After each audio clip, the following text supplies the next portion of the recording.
As we can see here, this switch is opened at t is equal to 0. So we need to find the expression of Vc for t greater than 0. Now before the switch was opened, so the circuit was in steady state, and let's draw it.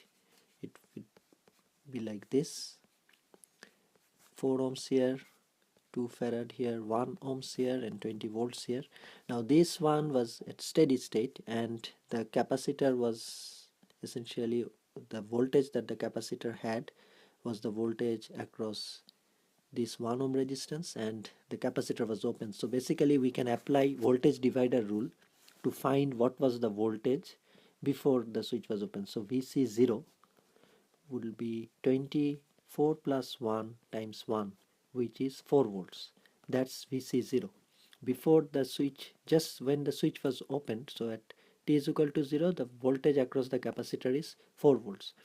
Now after the switch is opened, this one is like that. So we can, this is open, so we can ignore this resistance. There is no current flowing path. So this one is 2 farad, 4 ohms, and 20 volts now, and this one has an initial voltage of 4 volts. Now 2 farad here.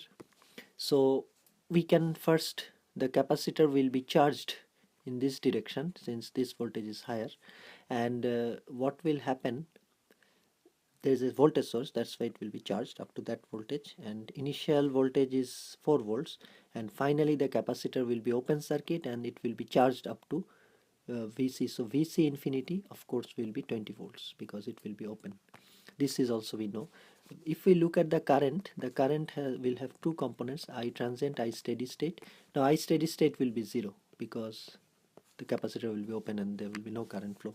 And if the I transient will consist of an exponential term, so we need to find this A, and RC, R will be 4 and C will be 2 farad. So 4 ohms and 2 farad will be the, so we can see what is the time constant, that's 8, 4 into 2. Now at t is equal to 0, what will be the current? T is equal to 0, I is, when I0 will be 20. This capacitor is not short circuit now because it has this voltage, so 20 minus 4 over 4, the given by this resistance. This 4 is this resistance and this 4 is the capacitor Vc0, this one. So 16 over 4, that gives 4 amps. That's the current at t is equal to 0.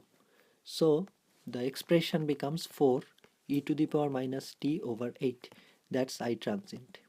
Now we need to find the expression Vc, which of course will be the integration of the current, and this is I transient and the total I basically, because ISS is 0, so this is I transient as well as I. So I dt, we need to find the integration. This is 1 over C, and this one is becoming 1 over C is 2, and this one is I is becoming 4 here, 4. So let's just write it. It will be 4 e to the power minus t over 8 dt. So this is 4 over 2 here, and this 8 will come on top and there will be negative because we are doing the integration, 8, and plus there will be an integration constant. So of course with this one finally it will be minus 16 e to the power minus t over 8 plus C1, that is the Vc. This 8 is on top on the numerator because the coefficient of exponentials t is 1 over 8, so it's actually 1 over 8, so it's going on the top, the numerator. That's, so this one, and so we have Vc here. I will rewrite this one, t rc is 8 plus C1. The information we have at t is equal to 0, Vc is 4, we will use that. So at t is equal to 0, Vc is 4. This one is t is 0, at t is equal to 0, this part will become 1, so this will become minus C, and this one will be like that. This part will become 1 because e to the power 0 is 1, and C1 will become 20. So our final voltage expression, the capacitor voltage expression, will be 20 minus 16 e to the power minus t over 8 volts. That will be the final expression. At t is equal to 0, the voltage becomes 4 because this part is 0, and t is equal to infinity, this part will become, at t is equal to 0, this part becomes 0. At t is equal to infinity, sorry, at t is equal to 0, this part becomes 1. At t is equal to infinity, this part becomes 0. So this is 1, and this is, when t is equal to infinity, this is becomes 0. When it becomes 0, the VC becomes just 20, and that's what it should become, because finally the capacitor will be open circuit, and it will be charged up to the supply voltage. So yeah, that's it.